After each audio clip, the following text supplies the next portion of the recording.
How to hide Active Now on Instagram.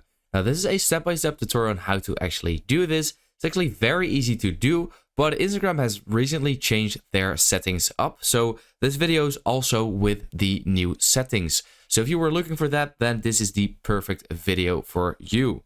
What you want to do is go to the bottom right corner and click on your profile, and then click on the top right corner and open up the settings and privacy. Here, once you are in the settings and privacy, you want to scroll a bit down till you can see how others can interact with you.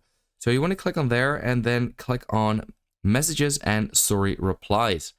Now, right over there, when you click on it, you can already see show activity status. So we're going to click on there, and then you will see this right over here.